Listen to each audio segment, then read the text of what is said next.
Merhabalar, benden çok fazla istenen, herkesin çok sevdiği Karlar Ülkesi'nin sevilen karakteri Olaf'ın anahtarlığını hazırladım. Tam dikiz aynasına asmalık bir oyuncak olmadı mı sizce de? Gerçekten çok tatlı oldu. Ben çok beğendim. Herkes rahatlıkla örebilsin diye hiç bilmeyenler için en baştan tüm terimleri tek tek gösteriyorum. Yüz kısmı için 3 farklı seçenek hazırladım. Birisi tamamen dikişli, ikincisi örgülü, üçüncüsünü ise keçeyle hazırladım. Hepsinin yapımını detaylı şekilde anlattım. Çanta çarmını da hazırladım. Onun videosu bu hafta yayında olacak. Hazırsanız gelin bu sevimli tarifimizin yapımına geçelim. Bebeklerimiz için şimdi malzeme listemize geçelim. Temelinde bu ipi kullandım ben. Bunun markasını açıklamalara ekleyeceğim. Elleri için ise biraz daha ince bir iplik kullandım. Bunun yerine Mercedes iplik de olur. Bunu hangi ip olduğunu söyleyeceğim. Açıklamalara yazacağım. Hangi markayı kullandığımı. Böyle normalde ördüğüm ip şöyleyse bu ip biraz daha inceydi. İnce iple daha sıkı ve daha şu şekilde durmasını sağlıyor. Bakın böyle. O yüzden böyle ince bir ip tercih ettim. Ve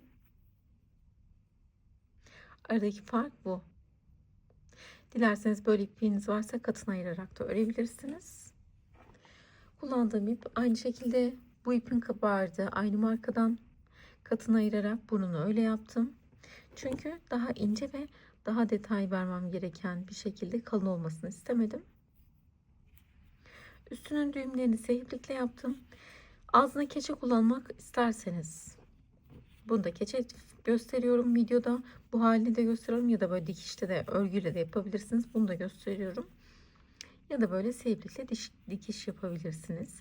Gözler için middle göz kullandım. Bakın tamamı şekli olan bu şekilde gözüküyor. Bir de ortası böyle olan gözler var. Hangisinden isterseniz ben şu halini daha çok sevdim. Karaktere daha çok benziyor diye düşünüyorum. Siz bilirsiniz. Kullandığım göz her ikisi de 8 milim. Onun dışında içine koymak için bu şekilde boncuk elyaflar kullandım. Bu tarz örmeleri şöyle 2,5 milim tığ ile örebilirsiniz bu tarz iplikleri. Benim kullandığım tığ el alışkanlığı çok da öneremiyorum çünkü zorlanabilirsiniz. Benim kullandığım klasik tulip tığ ile örüyorum ben. Ben seviyorum bunun örmesini. Onun dışında ipinin yer yer şu inceldiği yerler içinse 10 numara bir tığ kullandım. Böyle ucu daha ince.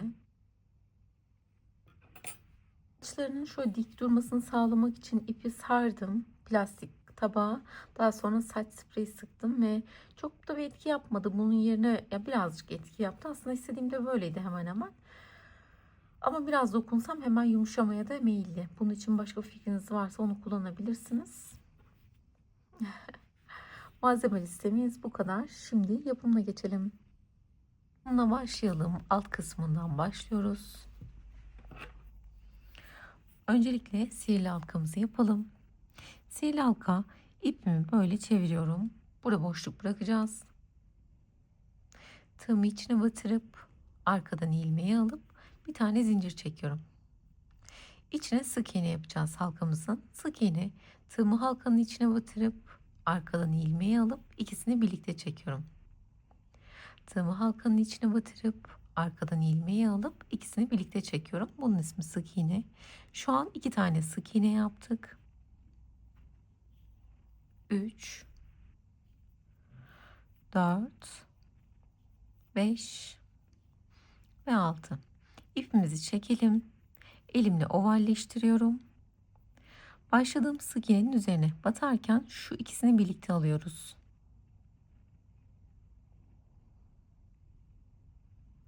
İplik kaydırma yapıyorum. Bunu bunun içinden geçiriyorum.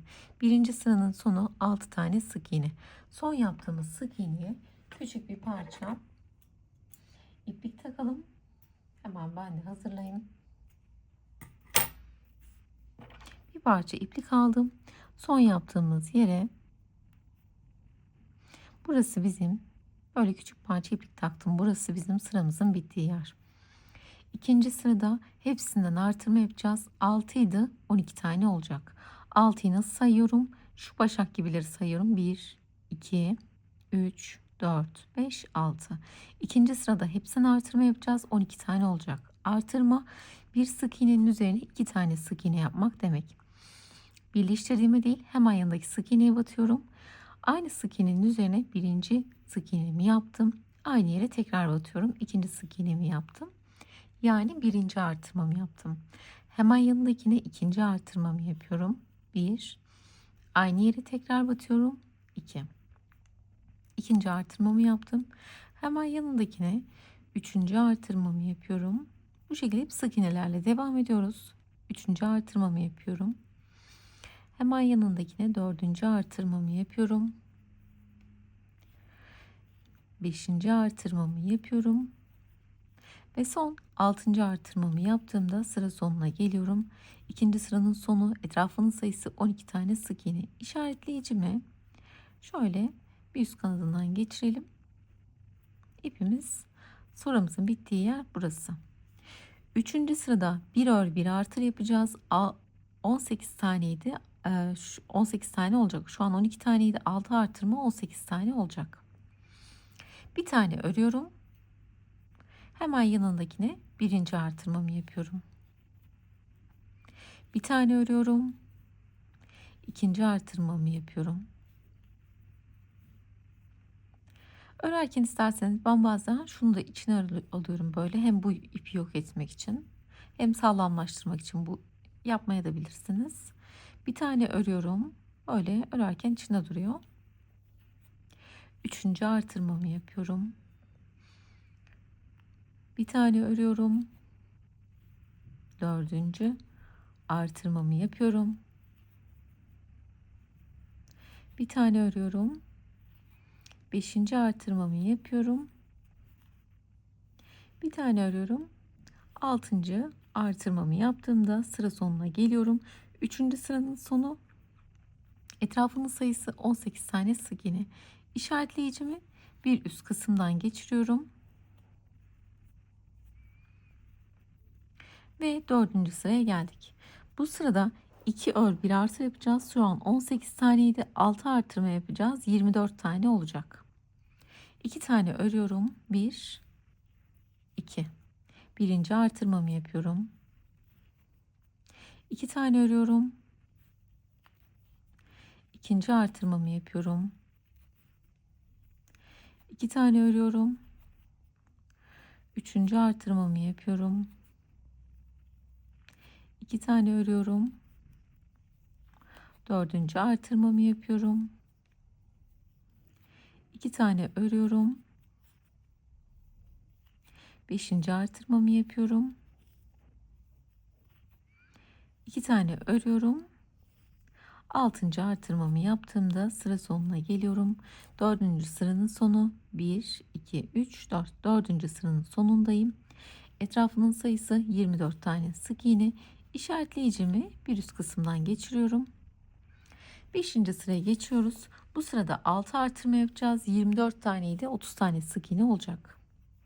1, 2, 3, 3 tane örüyorum. Birinci artırmamı yapıyorum. Bu sırada 3 ör bir artır yapacağız.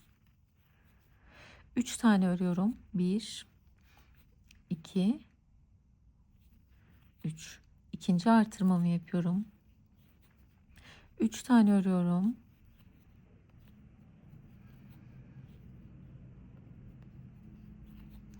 3. artırmamı yapıyorum. 3 tane örüyorum. 4. artırmamı yapıyorum. 3 tane örüyorum. 5. artırmamı yapıyorum. 3 tane örüyorum. 6. artırmamı yaptığımda sıra sonuna geliyorum. 5. sıranın sonu, etrafının sayısı 30 tane. İşaretleyeceğim bir üst kısımdan geçirdim. Şimdi alt için istediğim genişliğe geldim.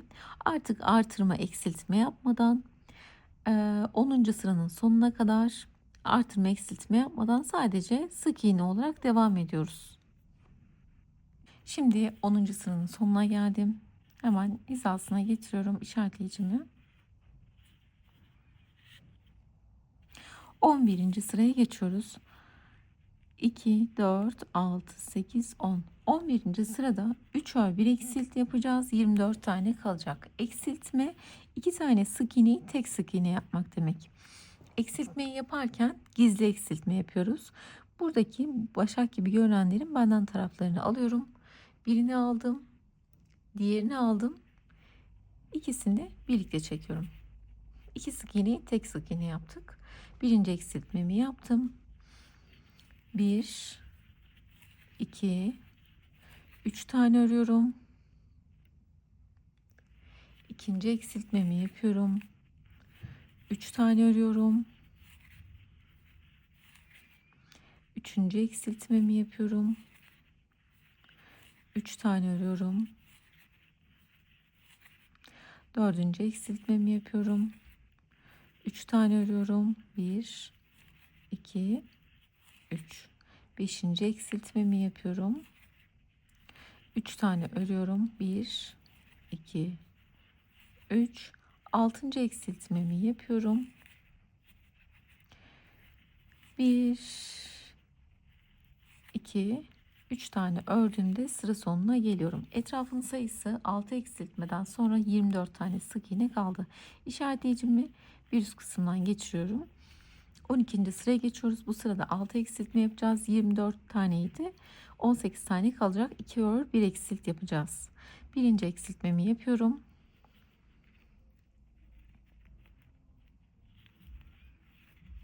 İki tane örüyorum.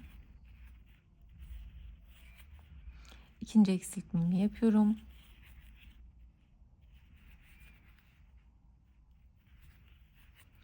İki tane örüyorum. Üçüncü eksiltmemi yapıyorum.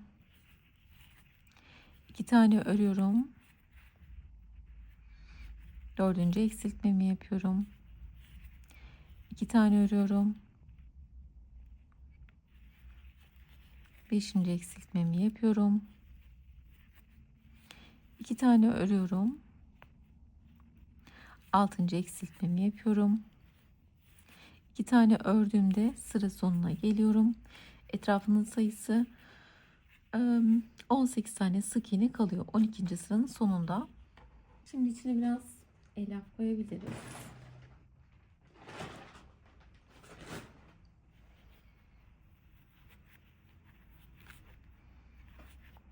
Birazdan çünkü biraz daha küçülecek.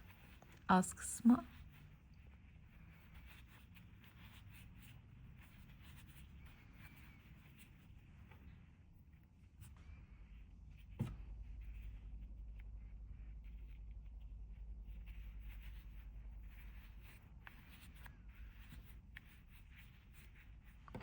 Şimdi 13. sıraya geçiyoruz. Bu sırada bir ör, bir eksilt, bir ör, bir eksilt yapacağız. 6 eksiltme, 18 taneydi, 12 tane kalacak. İşaretleyicimi bir üst kısımdan geçiriyorum. Birinci eksiltmemi yapıyorum. Bir tane örüyorum. İkinci eksiltmemi yapıyorum. Bir tane örüyorum. Üçüncü eksiltmemi yapıyorum. Bir tane örüyorum.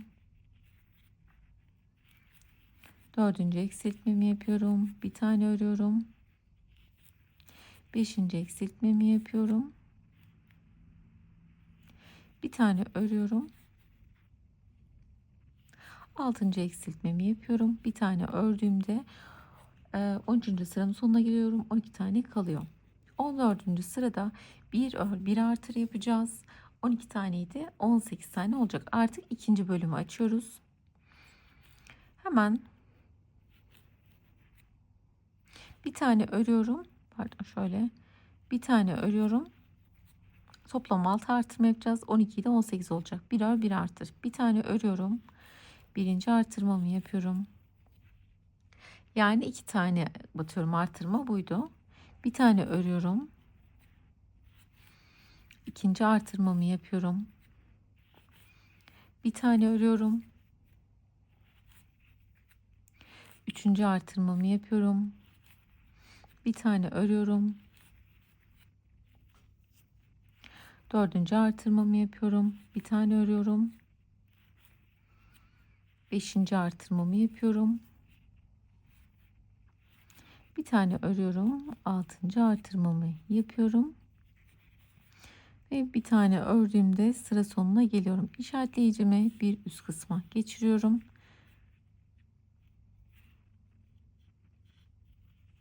Kaç olduk? 2, 4, 6, 8, 10, 12, 13, 14. sırayı tamamladık.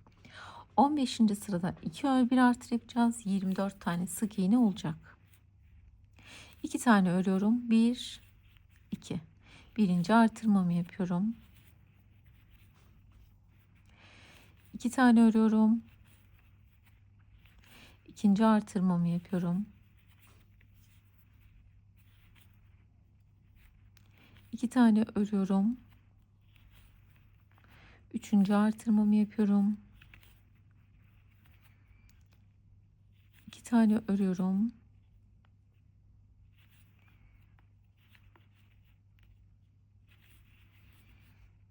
Dördüncü artırmamı yapıyorum.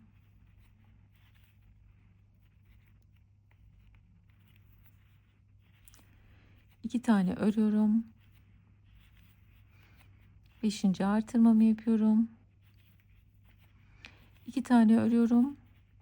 Altıncı artırmamı yaptığımda sıra sonuna geliyorum. İşaretleyicimi bir üst kısmından geçiriyorum. 2 ör 1 artır yaptık. 24 tane oldu. 15. sıranın sonundayım. 16. sırada artırma eksiltme yapmadan 24 tane olarak örelim. Hiçbir şey yapmıyoruz. 2, sadece sık iğne yapıyorum. 3, 4, 5, 6, 7, 8, 9, 10, 11, 12, 13, 14, 15, 16, 17, 18, 19, 20, 21, 22, 23 ve 24.'yü yaptığımızda sıra sonuna geliyoruz. İşaretleyicimi bir üst kısımdan geçiyorum. 17. sıraya geçiyoruz. Bu sırada 2 ör 1 eksilt yapacağız. 18 tane kalacak. Birinci eksiltmemi yapıyorum. 2 tane örüyorum. İkinci eksiltmemi yapıyorum. 2 tane örüyorum. Üçüncü eksiltmemi yapıyorum. 2 tane örüyorum. Dördüncü eksiltmemi yapıyorum. 2 tane örüyorum. Beşinci eksiltmemi yapıyorum. 2 tane örüyorum. Altıncı eksiltmemi yapıyorum. 2 tane ördüğümde sıra sonuna geliyorum. Etrafının sayısı 18 tane sık iğne kaldı. 17. sıranın sonu. İşaretleyicimi bir üst kısma geçiyorum. 18. sırada bir ör 1 eksilt yapacağız. 18'de 6 eksiltme 12 tane kalacak. Birinci eksiltmemi yapıyorum. Bir tane örüyorum. İkinci eksiltmemi yapıyorum. Bir tane örüyorum. Üçüncü eksiltmemi yapıyorum. Bir tane örüyorum. Dördüncü eksiltmemi yapıyorum. Bir tane örüyorum. Beşinci eksiltmemi yapıyorum. Bir tane örüyorum. Altıncı eksiltmemi yapıyorum. Bir tane ördüğümde sıra sonuna geliyorum. Etrafının sayısı 12 tane sık iğne kalıyor. Şimdi içine elyaflarımızı koyalım. Birazcık daha.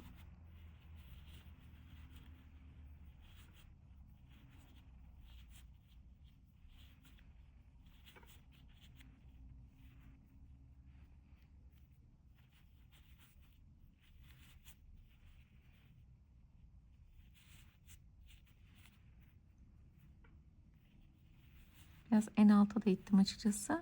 Ama şu araya iş yapmayın. Çünkü buradaki verdiğimiz esnek olduğu için ip esner. Ve aradaki verdiğimiz hat bozulur. O yüzden şu ara kısmı çok da basmayalım. Ama şu hat verdiğimiz, mesela burada artırma yaptık bombe olması için. Oralara güzelce doldurabiliriz. Keza iç kısmını dolduralım ama şu aralarda çok ittirmeyelim.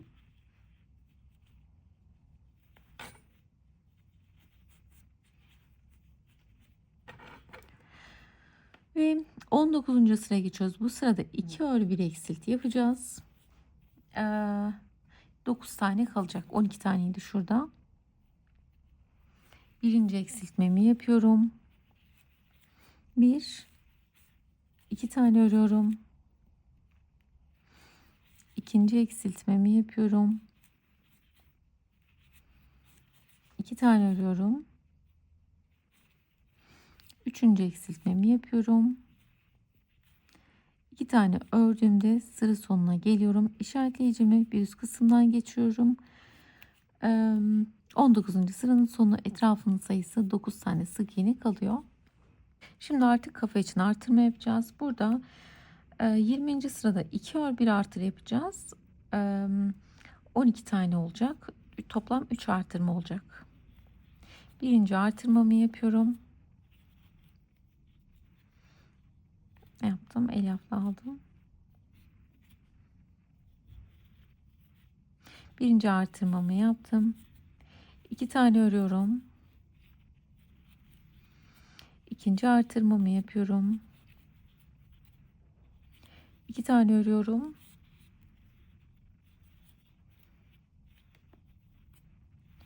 Üçüncü artırmamı yapıyorum. 2 tane ördüğümde sıra sonuna geliyorum. İşaretleyicimi bir üst kısımdan geçiriyorum.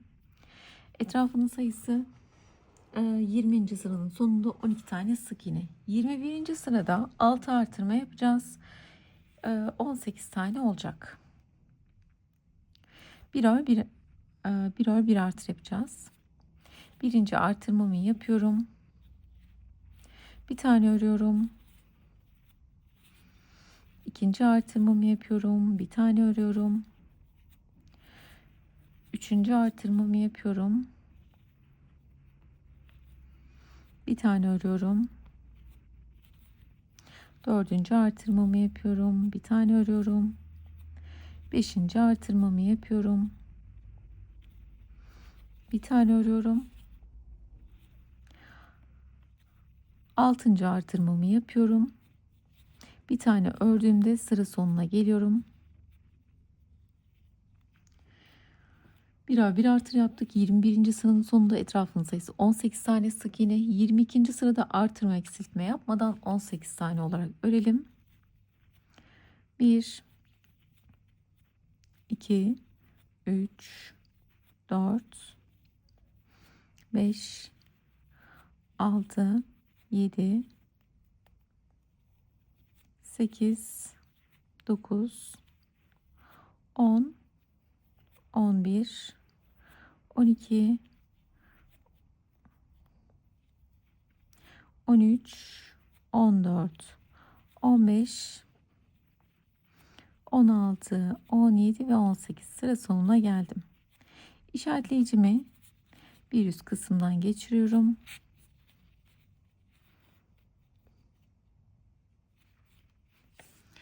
%23. sırada 2 ör 1 artır yapacağız. 24 tane sık iğne olacak. Toplam 6 artırma yapacağız. Birinci artırmamı yapıyorum. 2 tane örüyorum. İkinci artırmamı yapıyorum.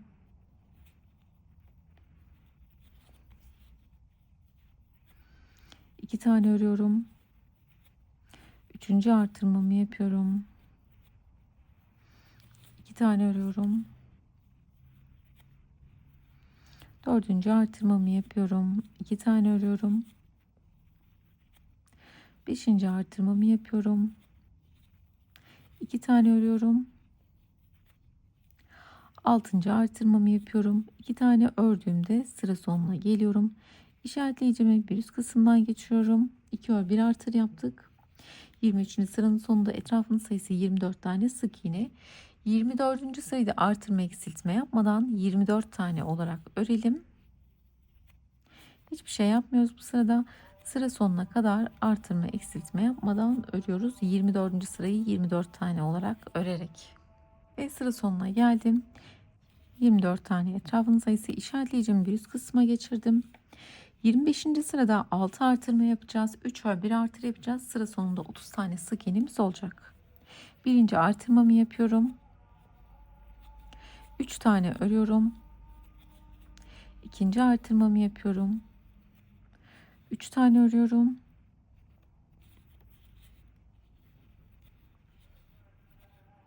Üç tane örüyorum.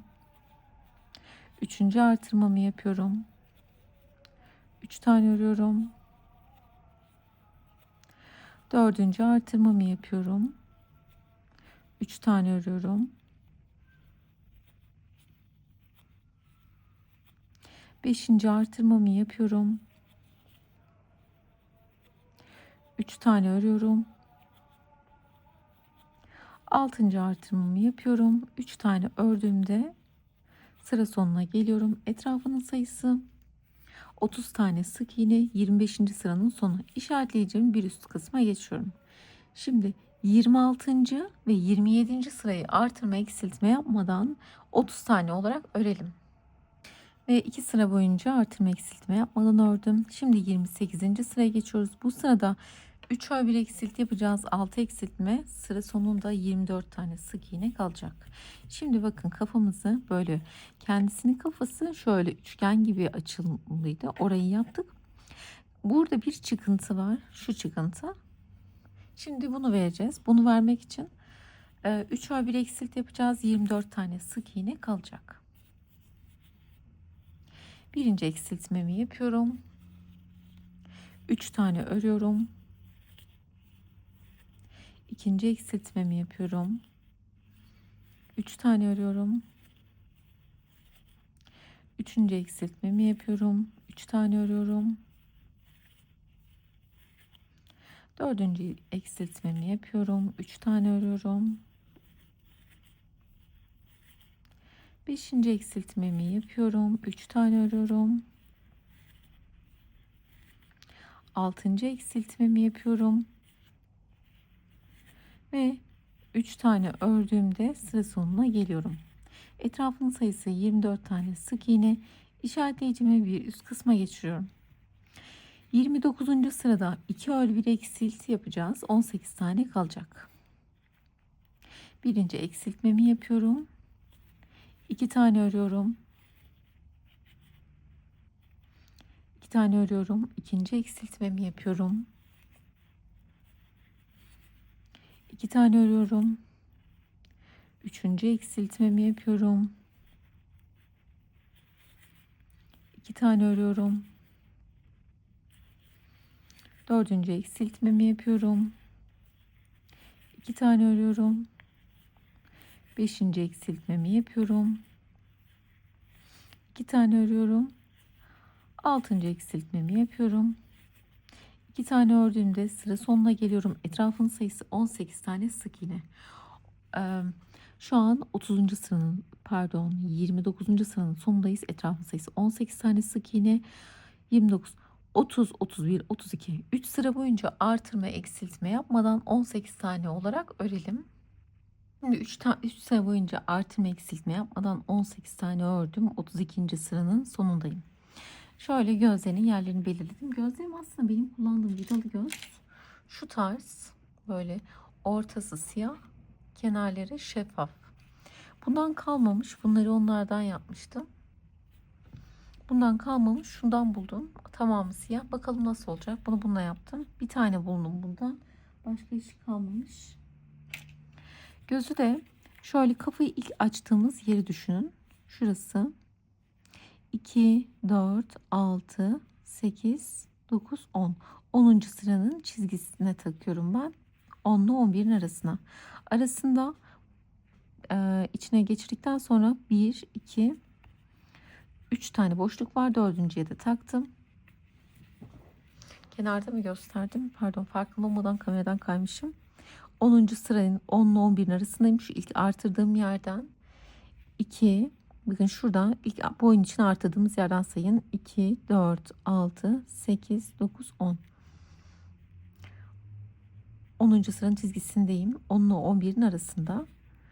Batırdıktan sonra arada 1, 2, 3 tane boşluk var. Dördüncüye de taktım. Böyleyken kapağını geçirelim.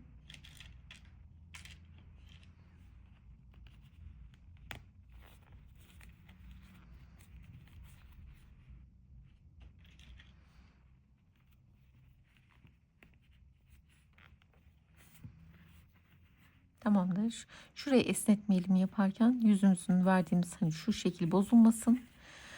Şimdi içine güzelce elifimizi dolduralım.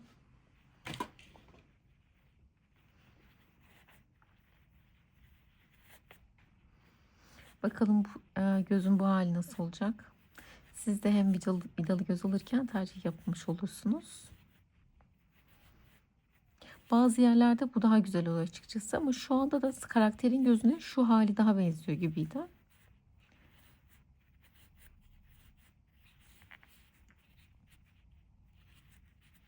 Yeterli. Kafasını bir sıra daha ördükten sonra az bir şey daha koymamız gerekebilir Elyaf.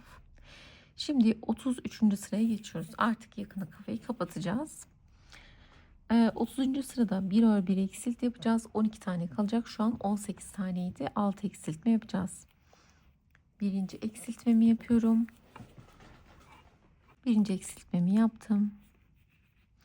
Bir tane örüyorum. İkinci eksiltmemi yapıyorum. Bir tane örüyorum. Üçüncü eksiltmemi yapıyorum. Bir tane örüyorum. Dördüncü eksiltmemi yapıyorum. Bir tane örüyorum. Beşinci eksiltmemi yapıyorum.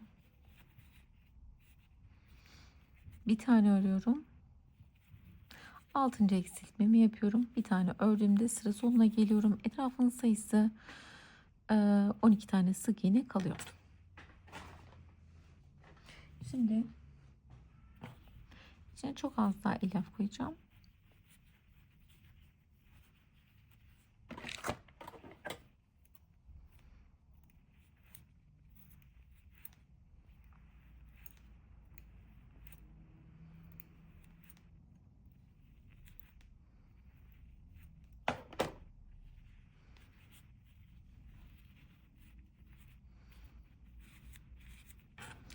Ve 34. sıraya geçiyoruz. Bu sırada 6 eksiltme yapacağız. Yan yana. Birinci eksiltmemi yapıyorum. Hemen yanından ikinci eksiltmemi yapıyorum. Hemen yanından üçüncü eksiltmemi yapıyorum. Dördüncü eksiltmemi yapıyorum. Beşinci eksiltmemi yapıyorum. Altıncı eksiltmemi şöyle yapıyorum ben. 1, 2, üçünü birlikte alıyorum. İsterseniz son 6 tane kalınca iğneyle de toplayabilirsiniz. Üçünü birlikte alıyorum. Sonra 1, 2 tane daha aldım. Onu da şöyle iplik kaydırma yapıyorum. Sonra 2 zincir çekiyorum.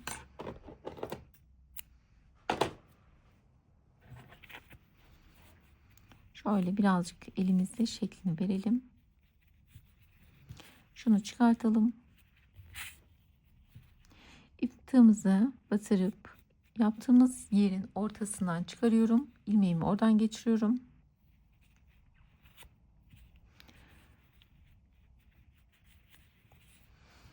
Daha sonra buraya ilmeğimi sabitledim.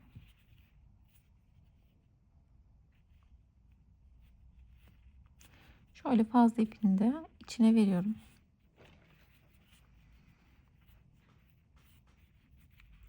Şimdi bebeğimizin ayaklarını yapalım. Bunun için sihirli halkamızı yapıyoruz. İçine 6 tane sık iğne. 1, 2, 3, 4, 5 ve 6. İpliğimi çekiyorum. Elimle ovalleştiriyorum.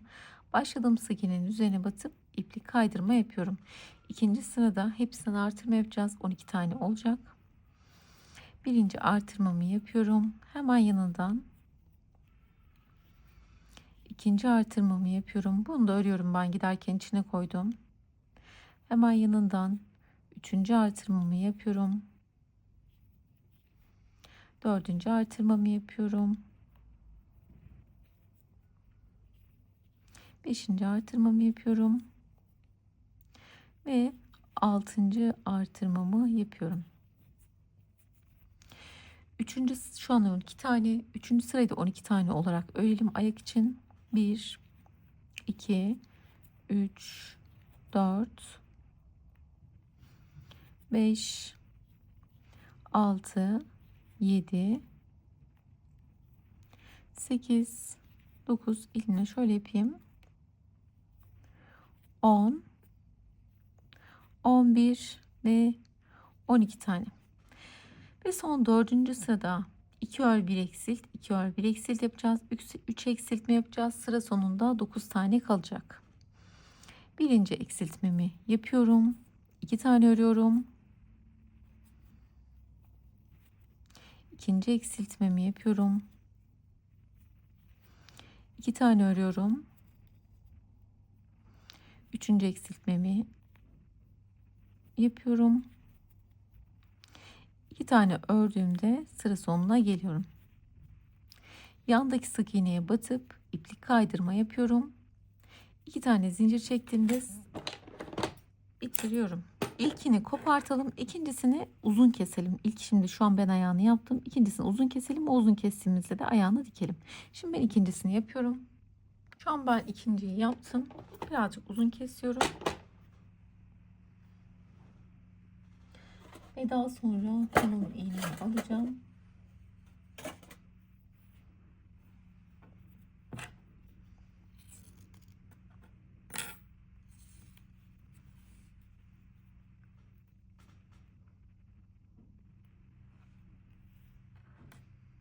Şimdi şunların ayaklarını örürken ben böyle şöyle karakterimin şu şekilde ikonik bir duruşu var. Poz verirken şöyle ve ayağının birisi havada.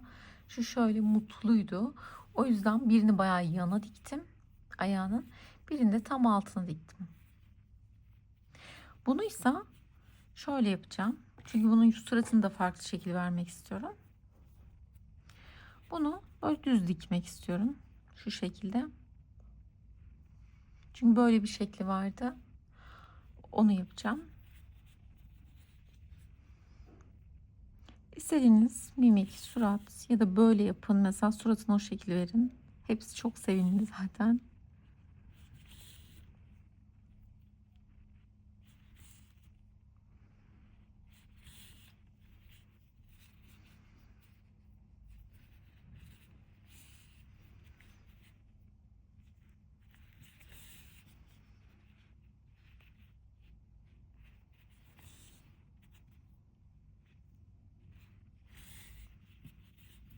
Dikerken içine elyaf koyacağız.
Şimdi buraya bir tane sabitleyelim.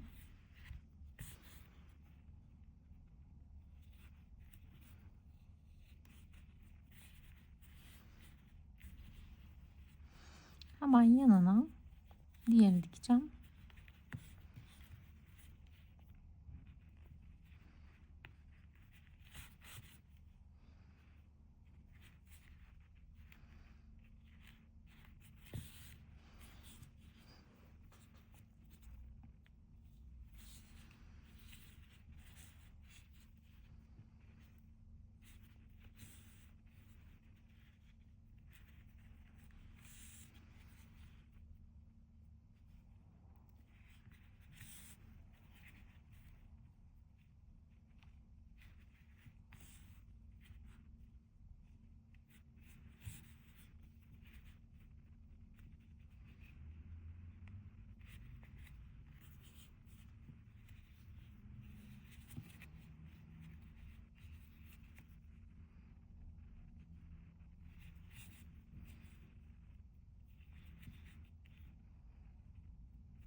Ve tamamdır.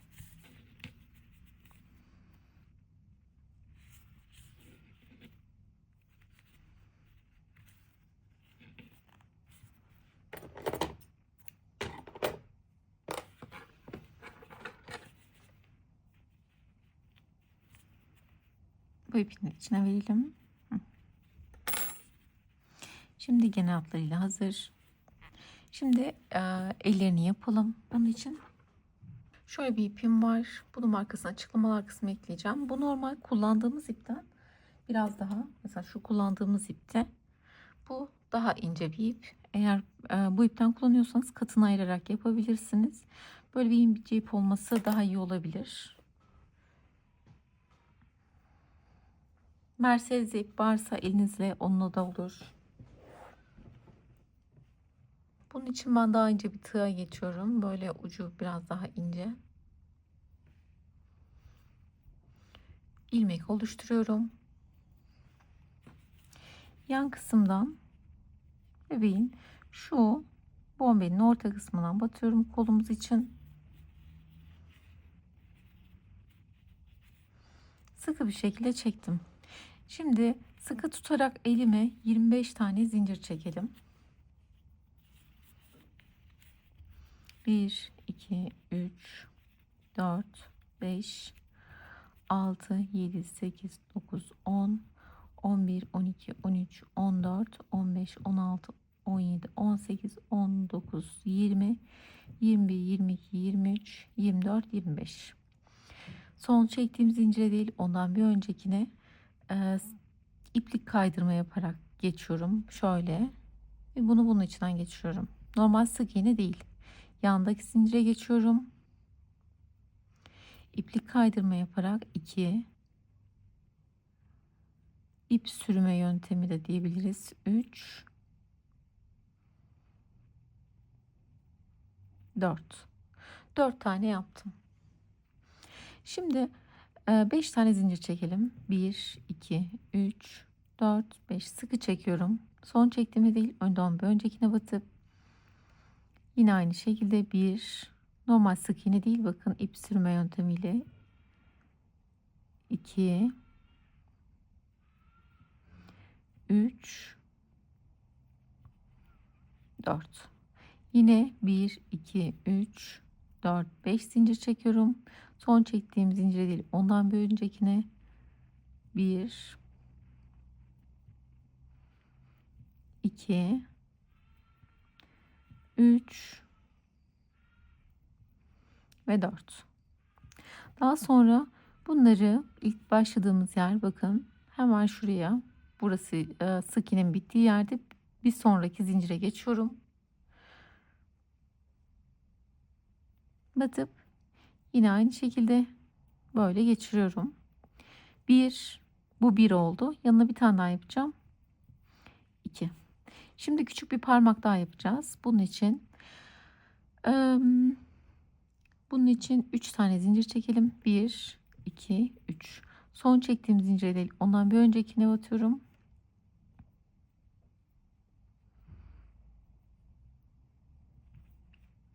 İçinden geçiyorum. 1. Tekrar yapıyorum. 2. Sonra sonuna kadar artık o ip sürme yöntemiyle sonuna kadar gideceğiz. Bakın şurada bir tanesini atladım ben. Aynı yapabilirsiniz. Bu biraz şöyle sonuna kadar. Şimdi şöyle bir şey göstereceğim size. 3 elleri çalık ya. 3, 4, 5. 6. da şöyle yapalım. 1, 2. Atlayalım. Bir tane zincir atlayalım. Bir sonrakine batalım. Ve sık yapalım. Şöyle bir eğim yapalım orada. Çıt, o çalılıklardaki budak gibi olsun burası. Ara sıra öyle atlayarak yapabilirsiniz. Çok dümdüz bir eli yok çünkü. Sonuna kadar yapıyorum.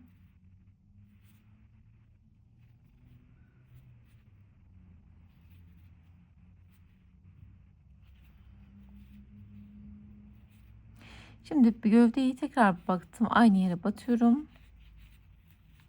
Ve sık iğne yaptım. Bir, iki zincir çekip ipliğimizi keselim. Sonra bunu çekiyorum. Şimdi bunu nasıl bağlayacağız? Şöyle buradan çıkıyorum. Bakın şu önden geçirdim ipi. İpi oradan geçirip aynı yerden çıkartacağım. Aynı şekilde yine arka taraftan batıp şu elin ön kısımdan geçirip arka taraftan çıkarıyorum. Sonra bu iki ipi birbirine güzelce bağlayalım.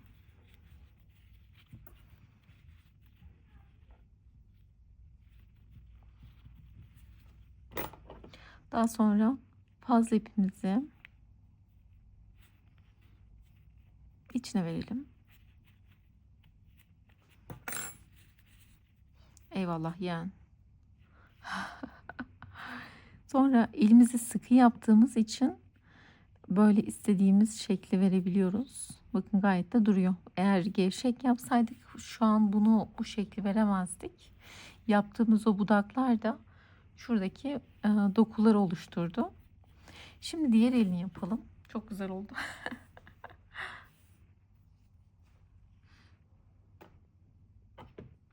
Tekrar ilmek oluşturalım. Aynı şekilde yanından tam paralelinden batıyorum. Yine aynı şekilde 25 tane zincir çekiyorum. 1, 2, 3, 4, 5, 6, 7, 8, 9, 10, 11, 12, 13, 14, 15, 16, 17, 18, 19, 20, 21, 22, 23, 24, 25. Şimdi aynı işlemi tekrar yapalım buraya da. Bunda da ben sonuna geldim. Yine batıyorum aynı şekilde.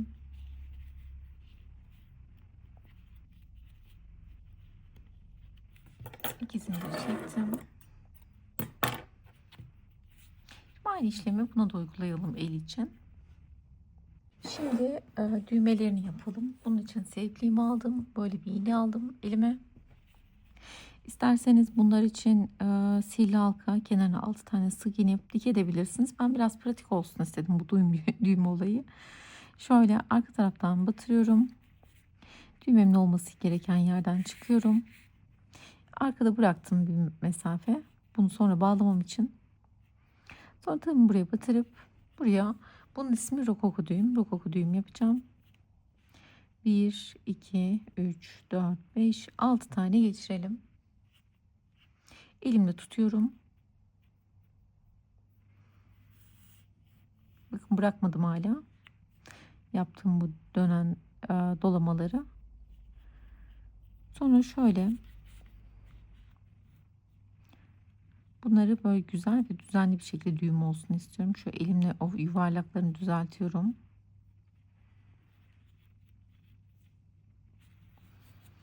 Bakın buraya çok güzel bir top oldu. Buradan batıp gövdedeki ikinci düğümüme geçiyorum.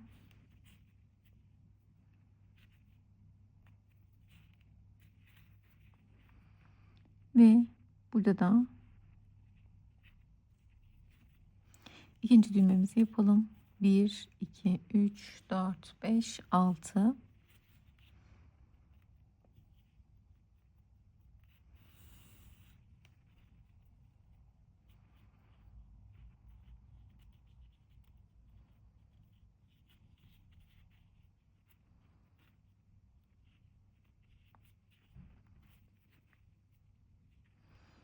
Buradan batıp ve üst kısmında tek bir tane düğme var.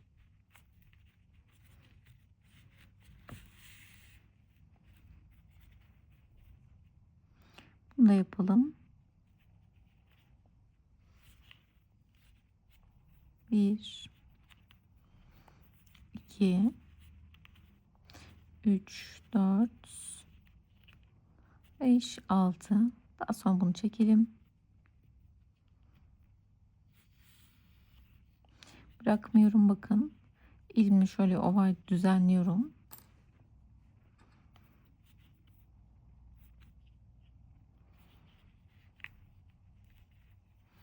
Tekrar buradan basıp ipliğin ilk yaptığım yerden çıkıyorum. Şöyle düzenleyelim. Böyle.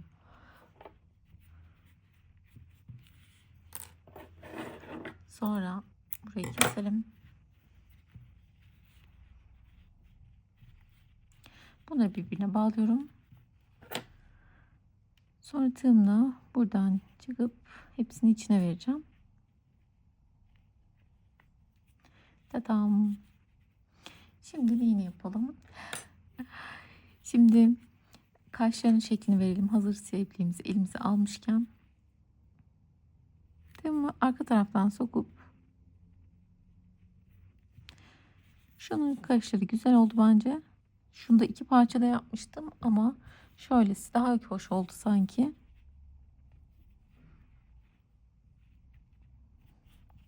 Gözün hemen yanından battım. Bakın yine aynı arkada bırakıyorum ipliğimi.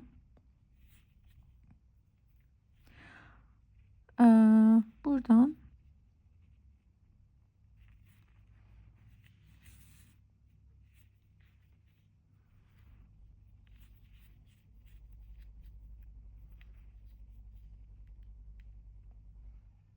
şuradan da çıkalım ve aynı yerden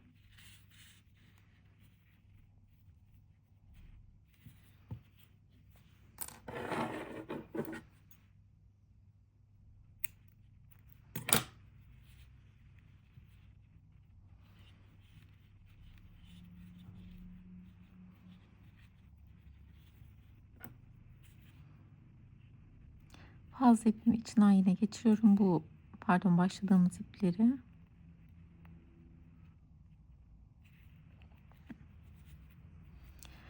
Şimdi saçlarını yapalım. Saçlarını şöyle. Saçlarını şu şekilde yaptım. Şimdi böyle bir tabak, kapak. Buna böyle sımsıkı doladım. Daha sonra saç spreyiyle sıktım. Sonra peteğin üzerine koydum. Kurudu. Kuruduktan sonra aslında yapmak istediğim biraz daha sert bir şey yapmaktı. Böyle havada durmasını istiyordum. Kuruduktan sonra şöyle parçalar elde ettim. Böyle havada dursun istiyorum. Bunun için başka fikriniz varsa aslında onlar da olabilir. Bir tık sert oldu. Ben daha sert olmasını isterdim.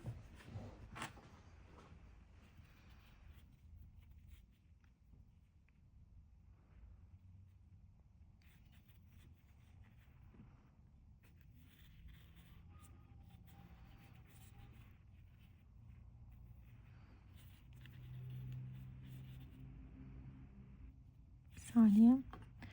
Bir tık daha içten alalım.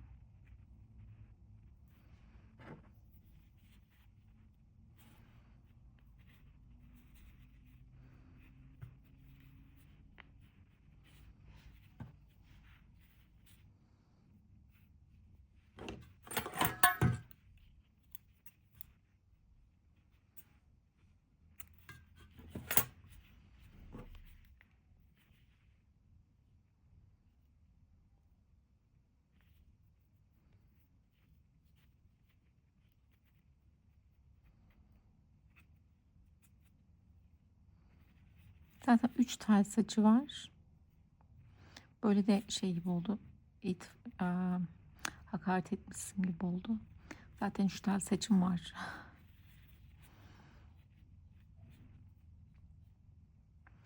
Şöyle ben bu ipini içine vereceğim. Hemen bu çıktığım yerden değil, bir sonrakinden.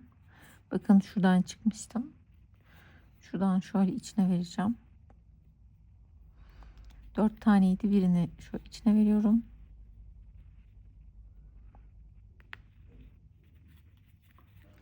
Bu şekilde. İsterseniz bunu iğneyle de dikebilirsiniz, ince iplikle hiç çıkmaması için. Ama bir yerde böyle süs veya da biblo olarak duracaksa da bu şekilde idare eder diye düşünüyorum. Bir şey olmaz.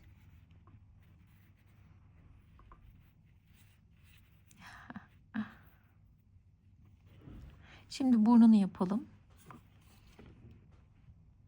Burnu için yine aynı kullandığım bu normal bebeğe ördüğüm ipin 3 kattı. O 3 katının şöyle düşünün, bir katını ayırdım ve bu o bir katı. Burnunu bununla yapacağım çünkü daha ince detay vermek için böyle yaptım. Katını ayırdım. Daha yine aynı şekilde daha ince tığımı aldım. İpimi yine sihirli halkamı yapıyorum. İçine 4 tane sık iğne. 1 2 3 4 çekiyorum. Ucunun sivri başlamasını istiyorum çünkü. Başladığım sık iğnenin üzerine batıp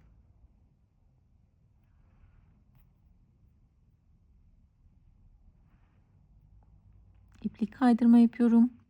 İkinci sırada bir artırma yapacağım. 5 tane olacak. Hemen birinci artırmamızı yapalım.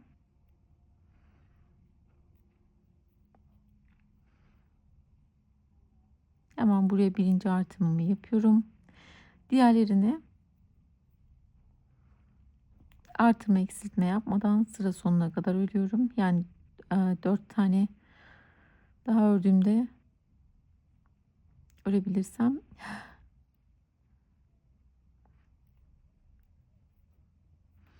2 3 4 şöyle elimle şu sivriliği yapıyorum.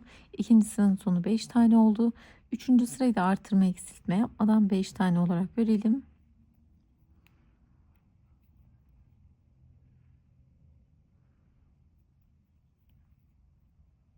2 üçüncü sırada hiçbir şey yapmadan 5 tane olarak örüyoruz.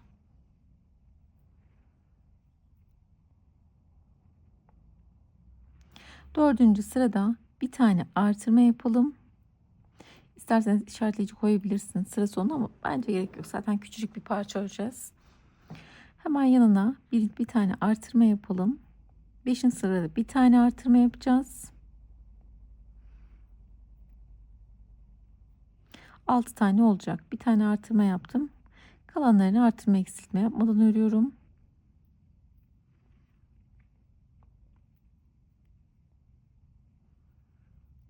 Böyle elimle yuvarlaya yuvarlaya.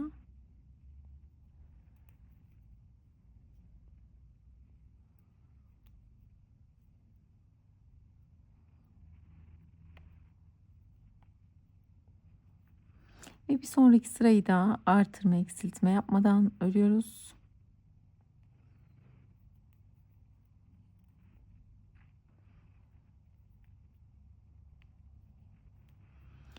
Bir, iki, üç, dört, 5. sıra.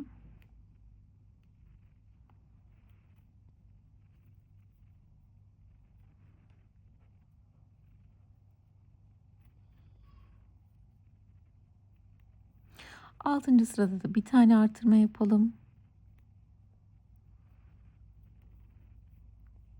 Sonra şu başladığımız ipi şöyle içine verelim.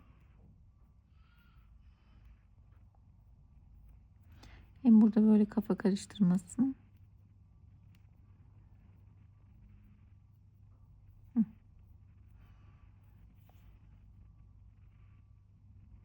Şöyle yaptık aslında. Bir sıra tamamen ördük. Diğer sıra artırdık. Bir sıra ördük. Diğer sıra bir tane artırma yaptık. Böyle böyle minik bir şekilde açıla açıla büyümesini istemiştim zaten.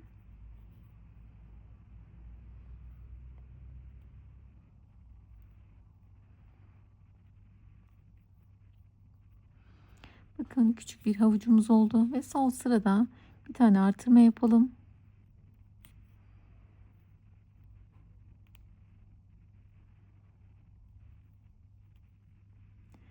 Sıra sonuna kadar öreyim.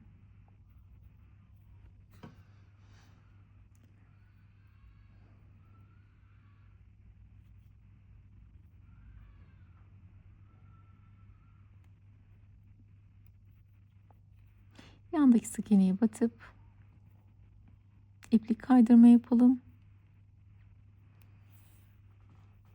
Ve küçük bir havucumuz oluştu. Şimdi şöyle birazcık daha ince bir ipimi alıyorum. İnce bir iğnemi alıyorum, pardon. Yine kendi ipiyle burnumu dikeceğim. Şöyle minnacık bir içine elyaf koymak istiyorum. Burnumun hiç şey olmaması için, hatta şöyle kendim şekil vereyim.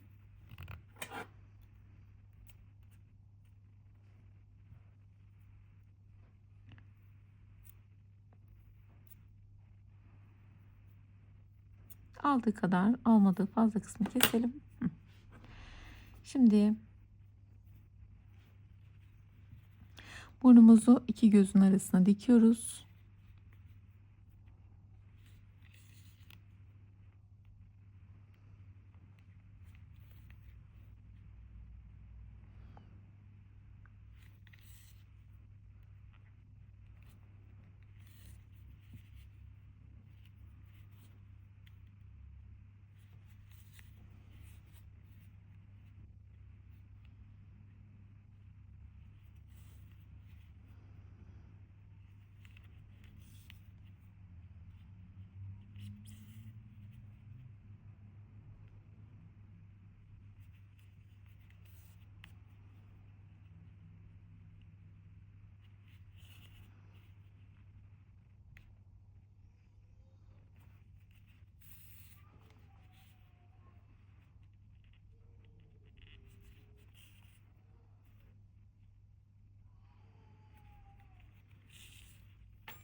Böyle her taraftan minik minik alarak tane dibinden iki gözünün ortasına dikiyorum.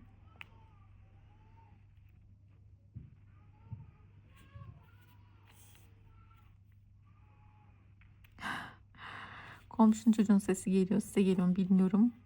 Ben burada hissediyorum.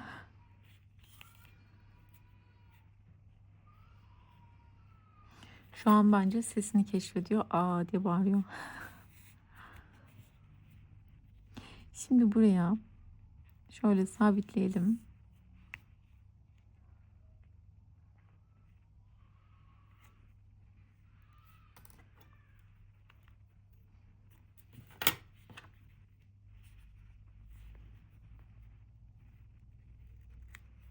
Tamam.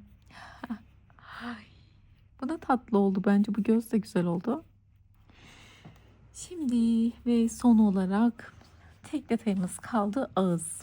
Ağzında şöyle. Ben bunu da bakın keçeden kestim.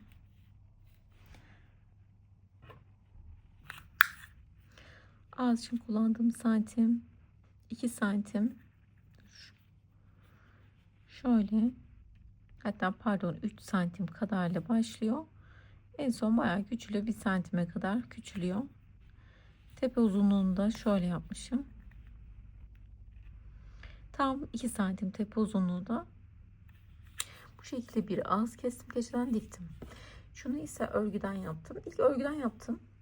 Bu daha güzel olur gibi gelmişti. Hem de pratik olur herkes için, ama çok da şey olamadı. Belki de rengimin bir tık daha açık olduğu için olabilir, grisi. Ben keçeyi daha çok beğendim. İsterseniz böyle yapabilirsiniz. Şunu yapmak için göstereceğim bu ağzı nasıl yaptığımı. Ama buna farklı bir ağız denemek istiyorum. Şimdi üçünü de gösterdim. Bunu gösterdim. Bunu göstereceğim. Şimdi şunu önce yapalım. Bunun için yine ipimin katını ayırıyorum. 3 katlı tek katını ayırıyorum.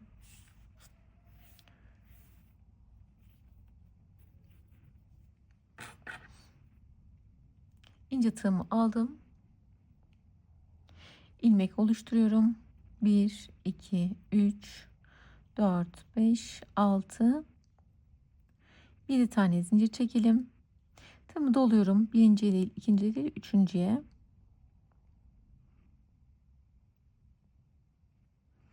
İkili trabzan yapacağım. Yani şöyle tığımı tekrar doldum. İkisini bir çektim. İkisini bir çektim. Bir. Hemen yanındakine batıp ikisini bir, ikisini bir, iki, üç,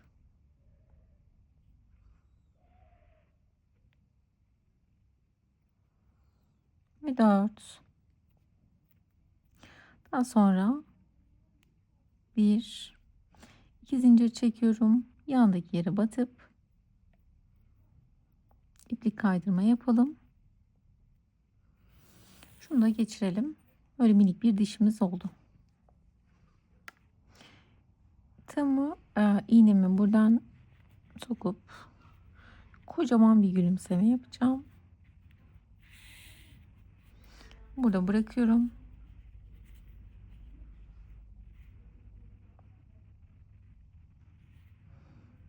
Şöyle.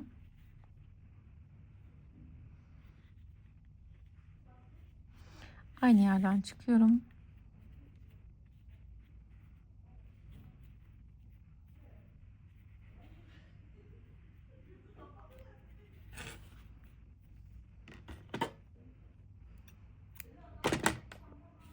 Daha sonra bu ipliğimizi bağlayalım.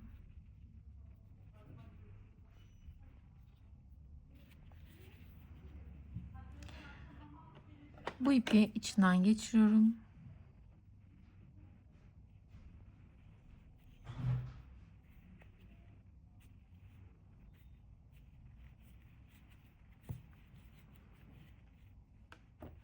Bu yaptığımız bir dişti.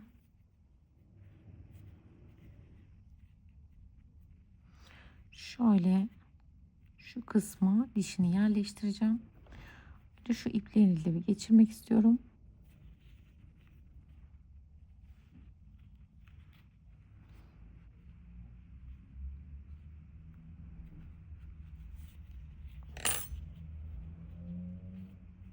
Daha sonra şöyle yerini bir sabitleyelim.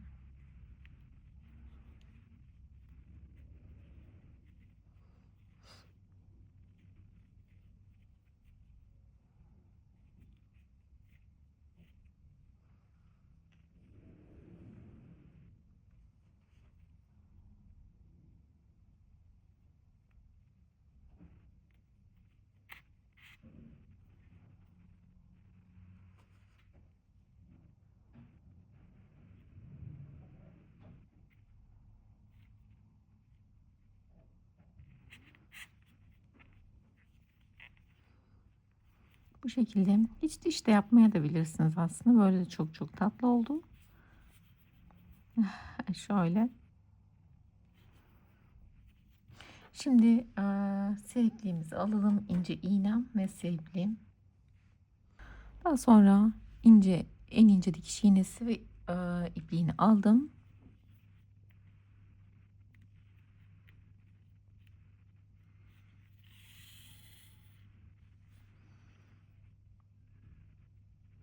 Ağzı istediğim formda dikiyorum.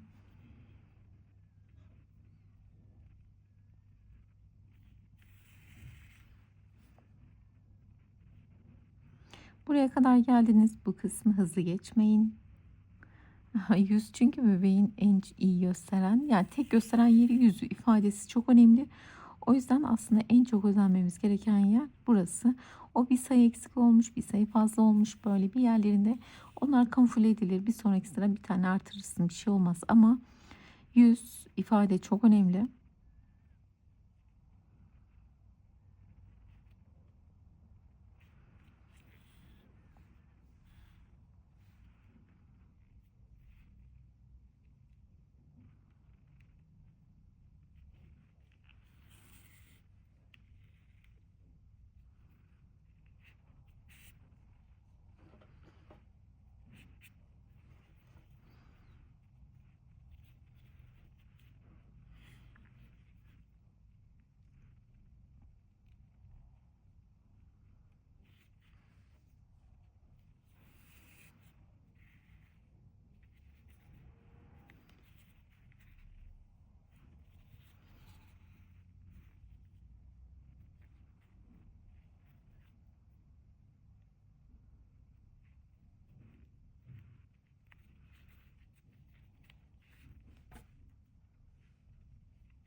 Bence yeterli. Şimdi bunu buradan geçirelim.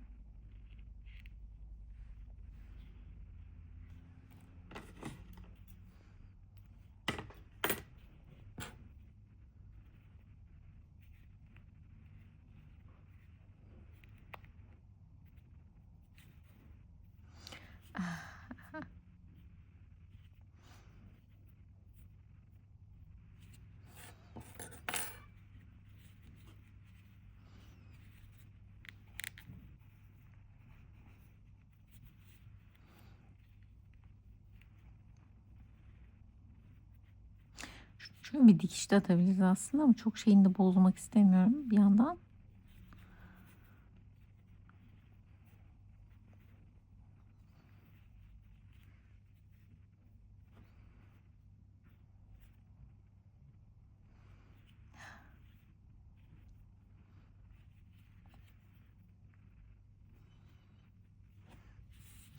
Merhaba Olaflar.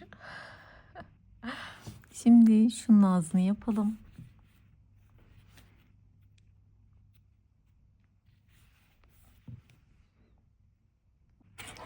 Ağzı için şimdi ilmeğimi oluşturuyorum. Bir zincir çektim. 1, 2, 3, 4, 5. 5 tane sık iğne yaptım. Üzerine 4 tane sık iğne yapıyorum. 4-5 tane zincir çektim. Üzerine 4 tane sık iğne yapıyorum. 1, 2, 3 ve 4. Bir zincir çekiyorum. Geri dönüyorum. Hem başından hem sonundan artırma yapacağız. Dörtlü 6 tane olacak. Hemen bu baştan birinci artırmamı yapıyorum. Sonra 2 tane örüyorum. Diğer baştaki artırmamı yapıyorum.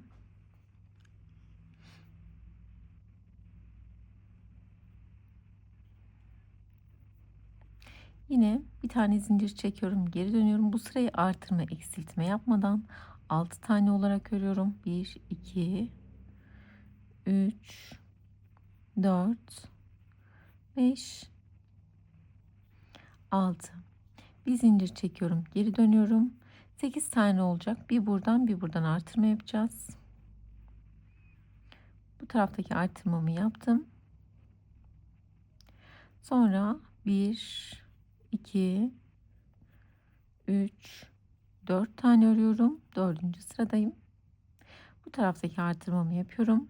8 tane oldu. Bir zincir çektim. Geri döndüm. 2, 4, 5.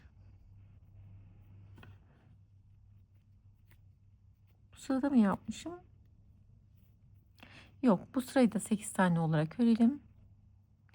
1, 2 artırma eksiltme yapmadan 3, 4, 5, 6, 7 ve 8.